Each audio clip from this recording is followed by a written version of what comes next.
तुम करो भले शिकायतें मुझसे बेहिसाब, मगर फिर भी हम तो तुम्हारा अच्छा ही सोचेंगे। नमस्कार, जय हिंद।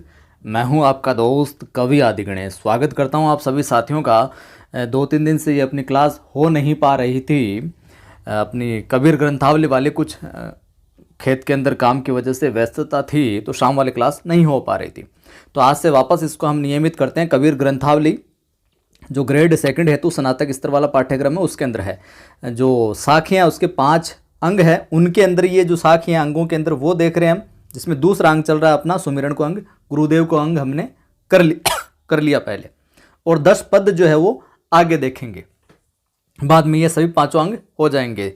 उसके बाद में देखिए, वीडियो को लाइक और शेयर कर दें। आप जितना ज़्यादा शेयर करेंगे उतने ही ज़्यादा लोग जुड़ेंगे और उनकी मदद हो पाएगी। और लाइक करेंगे तो लाइक का मुझे कोई पैसा वैसा नहीं मिलता, ना आपका पैसा वैसा लगता है, लेकिन उससे मुझे ये आइडिया हो जाता है कि हाँ, हमारे द्वारा जो कंटेंट उपलब्ध करवाया जा रहा है वो वाकई में आप लोगों को पसंद आ रहा है। ठीक है, और पहली बार देख रहे हैं सब्सक्राइब कर लेना। टेलीग्राम चैनल आपने ज्वाइन नहीं किया अब तक तो डिस्क्रिप्शन में लिंक मिल जाएगा, कवि आदि गणेश हिंदी नाम से, जिस पर 4840 के तकरीबन लोग जुड़े हुए। उसको ज्वाइन कर लीजिए, वहाँ सवाल वगैरह मैं डालता रहता हूँ कुछ ना कुछ। चलिए साहब, अगली साखी देखते हैं सुमिरन को अंग में कि कबीर प्रेम न चाखिया चखी न लिया साव, और सुने घर का पाहुणा, सुने घर का पाहुणा या पाहुपा, ज्यों आया त्यों जाओ। कबीर साहब क्या कहते हैं कि कबीर प्रेम ने यानी चाखिया, कबीर प्रेम ने चाखिया चखी न लिया साव। कबीरदास जी कहते हैं कि जिसने ईश्वर भक्ति का प्रेम नहीं चखा ना, और उस प्रेम का स्वाद नहीं लिया, कबीर प्रेम ने चाखिया।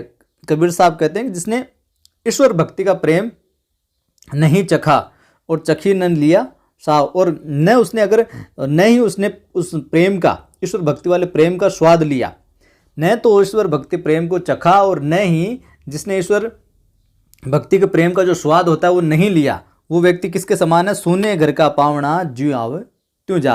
वह व्यक्ति सूने घर के अतिथि के समान है। सूने घर का पावना, तो सूने घर में जो अतिथि है तो उसके समान है। वह जैसे आए वैसे ही चला जाता है। कि कोई पावना जाता है, कोई अतिथि जाता है किसी घर में और वहाँ घर में कोई है ही नहीं, तो वो क्या एक तरीके से इस तरीके से जाता है सूने घर में कि जैसे जैसे वहाँ जाता है वैसे के वैसे ही आ जाता है, बिल्कुल कोरा का कोरा, कोरा का कोरा, क्योंकि वहाँ कोई होता ही नहीं। उसी तरीके से यहाँ पर कह रहे हैं कि जिसने प्रेम, ईश्वर भक्ति का प्रेम नहीं चखा और नहीं उसका स्वाद लिया, वो किसके समान है? उस पावने के समान है, उस अतिथि के समान है जो सूने घर में जाता है, जैसे जाता है वैसा का वैसा ही चला आता है। कहने का आशय यहाँ पर है कि ईश्वर का जो प्रेम है, ईश्वर की प्रेम की जो अनुभूति है, उसी से ही मनुष्य का सांसारिक ये जो जीवन है ये सार्थक बन सकता है, ईश्वर के प्रेम की अनुभूति की वजह से। वरना तो जैसे आएगा इस जीवन के अंदर वैसे ही चला जाएगा, वो निरर्थक जीवन जीकर। अगली साखी देखिए साहब,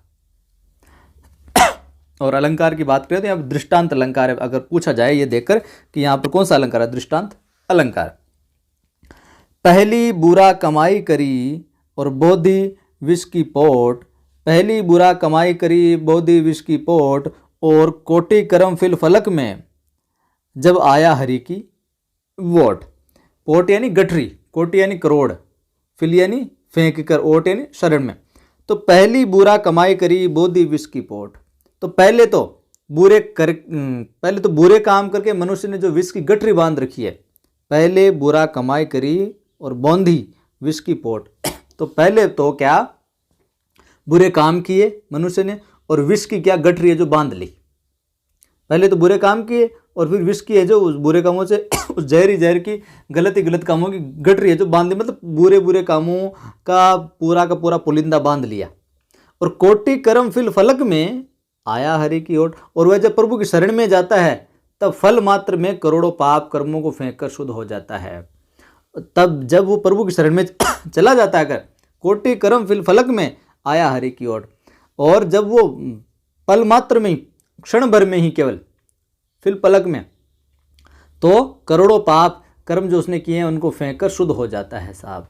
जैसे ईश्वर की शरण में जाता है सारे के सारे पाप है जो अलग हो जाते हैं। यूँ कहीं कि जब पापों से अलग हो जाओगे तभी आप ईश्वर भक्ति की ओर है जो अग्रसर हो पाओगे। जैसे जैसे ईश्वर भक्ति की ओर अग्रसर होते जाओगे वैसे वैसे आपके जो पाप कर्म है वो कम होते जाएंगे।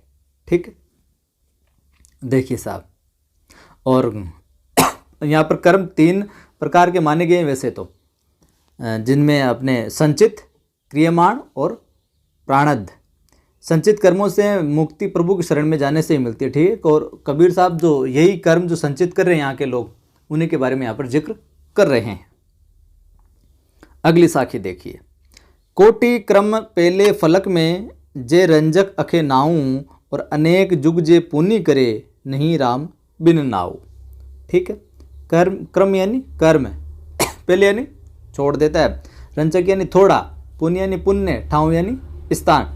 देखिए यहाँ से सवाल मैंने पहले भी बताया था, सवाल ऐसे बनते हैं कि कोई भी साखी दे दी और पूछ ले जाए किस अंग से ली गई है, अंग की विशेषताएं जिनके आगे और चर्चा कर लेंगे, किस में किस अंग का महत्व, जो मैं शुरुआत में बताता चलता हूँ, गुरुदेव के अंग में क्या चीज़ें हैं, सुमिरन को अंग में क्या है, या किसका कबीर ग्रंथ संपादन किसने किया, कितने अंग है क्या है, वो सारी चीज़ें सवाल है जो पूछे जाते हैं। और जब ये पूरा हो जाएगा तो इससे संबंधित जो भी सवाल बनेंगे वो भी मैं आपको करवा दूंगा।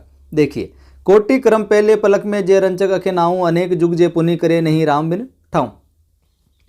कोटि क्रम पहले पलक में जे रंचक अखे नाऊं, यदि थोड़ा भी राम नाम आ जाए, राम का नाम याद आ जाए ना, यदि थोड़ा भी राम का नाम याद आ जाए तो मनुष्य पहले जन्म के करोड़ों दुष्कर्मों को पल मात्र में छोड़ देता है।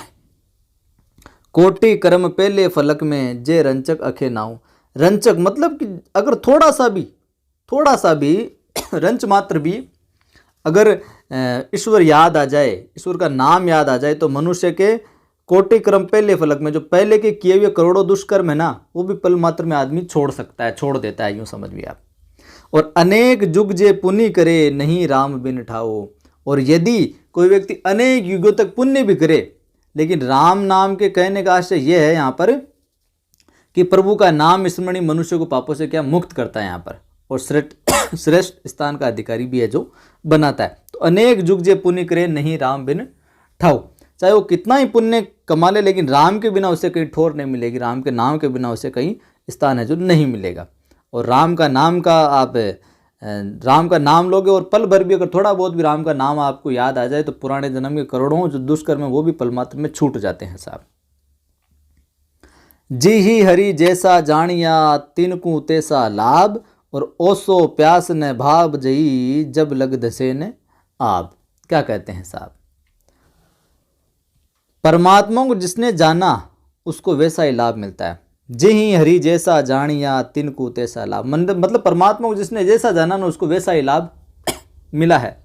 अच्छा जाना तो अच्छा, विश्वास किया तो विश्वास और श्रद्धा की तो लाभ मिला, नहीं किया तो फिर उसको वैसा परिणाम मिला। तो प्रभु को जिसने जैसा जाना ना उसको वैसा वैसा लाभ, जितना जैसा जाना उतना लाभ मिला। ओ सो प्यास न भाजई जब लग दसे न आब।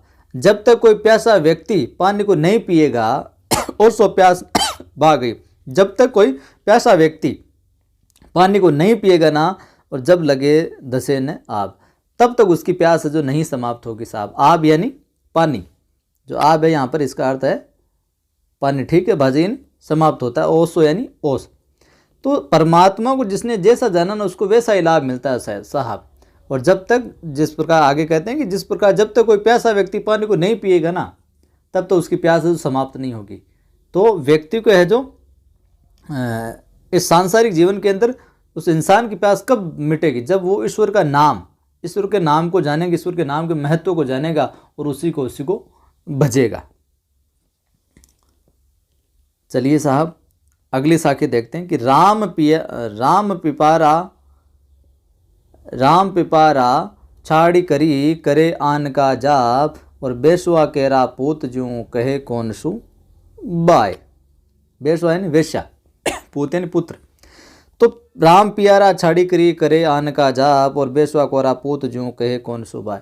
तो जो व्यक्ति प्रिय राम को छोड़कर किसी अन्य देवी देवता का जप करता है, जो राम पिपारा छोड़कर, राम के नाम को छोड़कर प्रिय राम को छोड़कर करे आन का जाप, किसी अन्य का जाप करता है ना, कोई कि दूसरे का जाप करता है, तो वो वेश्वा केरा पूत जूं कहे कौन सुबाय। तो वह वेश्या के पुत्र के समान है जो अपने पिता को है जो नहीं जानता।